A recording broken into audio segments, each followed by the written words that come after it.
Hello, my name is Tom Evnen. I'm here to introduce you to the Big Questions debate format. Big Questions topics ask students to reflect upon and engage in debates about large questions at the intersection of scientific inquiry, philosophy, religion, ethics, and the nature of the human being. The Big Questions topic up for debate in 2016 is Science Leaves No Room for Free Will. Big Questions debate is brought to you by the National Speech and Debate Association with support by the John Templeton Foundation, which is a foundation that provides philanthropic support for research into the nature of human purpose and ultimate reality. I think the Big Questions format is an excellent opportunity for students and judges, members of the general public, to reflect upon what it means to take science seriously, to think about what science does and does not teach us about living a human life, and to dig into philosophical and scientific texts and research about these questions. Let's take a look at the structure of the Big Questions debate format. In each Big Questions debate round, debaters are paired against one another. One debater affirms the topic, arguing that science leaves no room for free will, and one debater negates the topic, arguing that science does leave room for free will. A Big Questions debate round begins with each debater presenting what is called a constructive speech. The constructive is a pre-written presentation in which each debater lays out their best case in defense of their side of the topic. The constructive speech is where debaters have the opportunity to present their main arguments in the greatest detail. The goal in the constructive speeches is not merely for each debater to assert their primary claims, but also to provide sufficient argument and evidence in support of the truth of those claims. Each side has 5 minutes of time to present their constructive speech, and the debater on the affirmative side presents their constructive speech first, followed by the debater on the negative side presenting their constructive speech second. Following the presentation of the affirmative and negative constructive speeches, there is a 3-minute question segment in which debaters ask and answer each other's questions in a free-flowing back-and-forth style. During the question segment, both debaters will ask questions of their opponent, but the debater on the affirmative side will ask the first question. After the question segment, each debater will present a rebuttal speech in which they will address and attempt to refute the arguments presented in their opponent's constructive speech. Each debater has 4 minutes of time to present their rebuttal speech, and here again the debater representing the affirmative side presents their rebuttal speech first, followed by the debater representing the negative side. During rebuttal speeches, debaters have 2 primary tasks.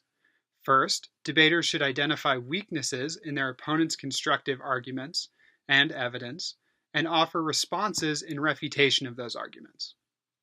Second, because by this point in the debate, both the debaters and the judge will have seen the constructive speeches for each side, debaters can anticipate the main areas of clash or dispute between the 2 constructives. Accordingly, during the rebuttal speeches, debaters should clarify for the judge how the arguments in their own constructive interact with the arguments in their opponent's constructive. They should seek to answer questions like, why are the arguments I presented in my constructive more important or significant? Why should they have more weight in the judge's decision-making process than the arguments presented in my opponent's constructive? How do the arguments I presented interact with the arguments my opponent presented? And what objections or challenges do my opponent's constructive arguments present to my own arguments? And why do the arguments that I presented in my constructive survive or defeat those objections? Following the affirmative and negative rebuttal speeches, we again have a 3-minute question segment. This 3-minute segment should follow the same format as the initial question segment. The affirmative debater opens with the first question, and this is followed by a natural back and forth in which both debaters ask and answer questions. After the second question segment, each debater presents a 3-minute consolidation speech, again with the affirmative debater making their presentation first, followed by the negative debater. The aim of the consolidation speech is not so much to introduce new core arguments for your side, but instead to provide a synthesis for the judge of the core areas of dispute. In the consolidation speech, a debater may certainly amplify and deepen their analysis, but this should be primarily in the service of guiding the judge's decision by highlighting what the most important questions in the debate are and explaining the interaction between the main affirmative and negative arguments that provide answers to those questions. Lastly, big questions debates close with each debater presenting a 2-minute rationale speech. Once again, the affirmative presents their rationale speech first, followed by the negative debater. The rationale speech is intended to be a summation of the debate. Accordingly, debaters should not introduce new arguments during the rationale speech, but should instead focus on the argumentation that has occurred in previous speeches in the debate. A successful rationale speech will answer 2 questions. First, what question or questions should the judge ask themselves in deciding the debate? That is, what are the main areas of disagreement or dispute in the debate, and what would each debater need to prove in order to vindicate their side of those disagreements?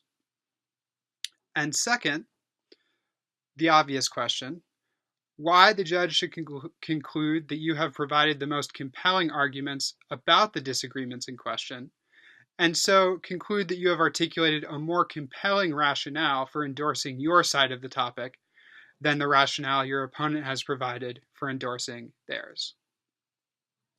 That gives you an idea of the structure of speeches, the speech times, and the purposes of each speech in big questions debate.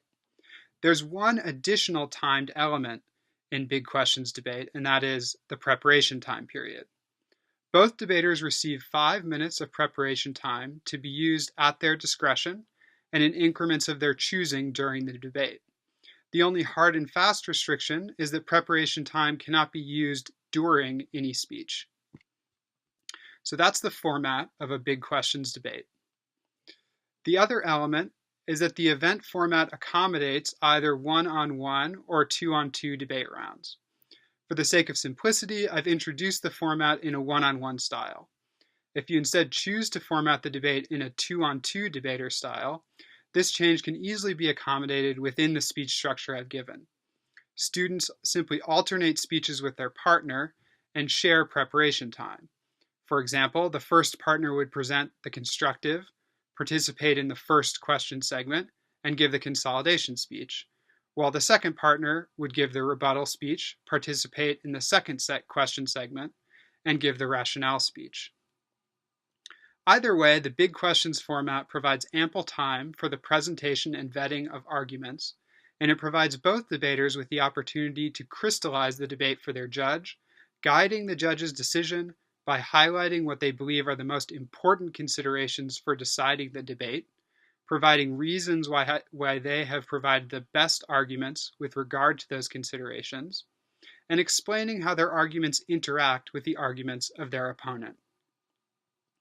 Let me close with a few quick tips for successfully debating within the big questions format. First, it's important to note that the big questions debate format places a positive burden on debaters defending both sides of the topic. In other words, for the 2016-2017 topic, the affirmative must prove that science leaves no room for free will, and the negative must prove that science does leave room for free will. This isn't a debate format where the affirmative has a burden of absolute proof while the negative need only raise doubt. Instead, the judge should vote for the side that has provided the best justification relative to the justifications provided by the other side for endorsing their position on the topic. Second, big questions debate asks debaters to grapple with difficult topics. As is often the case when we seek answers to hard questions, it's important not only to consider how to answer the question, but also to consider exactly what it is that the question is asking. To this end, in their constructive speeches, debaters are encouraged to include not only arguments in favor of their side of the topic, but also observations that provide an interpretation of the question that the topic is asking.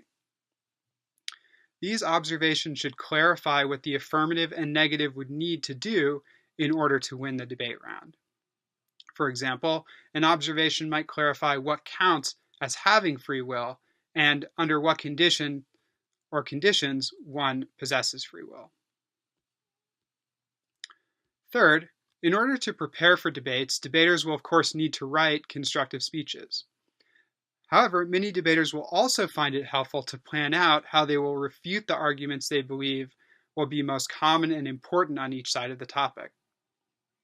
These plans will assist debaters in preparing for their rebuttal speeches. Likewise, it's also a good idea for debaters to plan out how they will answer the most common criticisms of their own arguments, so that they will be ready to defend their position against opponents' rebuttals. Next, a note about the use of preparation time. Debaters have a good deal of discretion about when they choose to use their preparation time during the debate. Because constructive speeches are prepared prior to the round, it isn't a good idea to use preparation time prior to a constructive speech, even if you're on the negative side. It is also usually not a good idea to use preparation time in advance of question periods. Other than that, you should use your preparation time as needed. However, be mindful of a common pitfall. Many debaters use too much preparation time early in the debate and are then forced to deliver their consolidation and rationale speeches with little to no preparation time. It's desirable to avoid this pitfall, since in some ways the consolidation and rationale speeches require the most in-round thinking before their delivery. Those are the speeches that depend the most on thinking about and synthesizing the arguments that have occurred in this particular round, and so are the hardest speeches to plan for before the round begins. Finally, because the Big Questions debate format asks you to keep track of and respond to a lot of arguments over the course of the debate, debaters should have a method of taking notes on the progress of the debate. Typically, the best method is to use several sheets of paper, one or more for each side, depending on how large your handwriting is, and to divide those pages up into vertical columns, with one column for each speech that you need to take notes on. You can then take notes on the arguments in a speech in one of the vertical columns. That way, your notes will help you not only keep track of individual speeches, but also help you visualize how arguments in the debate interact with each other across the speeches. So that's the Big Questions debate format. As you prepare to coach, judge, or participate in Big Questions debates, you might find it helpful to consult the National Speech and Debate Association's curated resource page about Big Questions debate. You can find that page at speechanddebate.org/big-questions. Best of luck.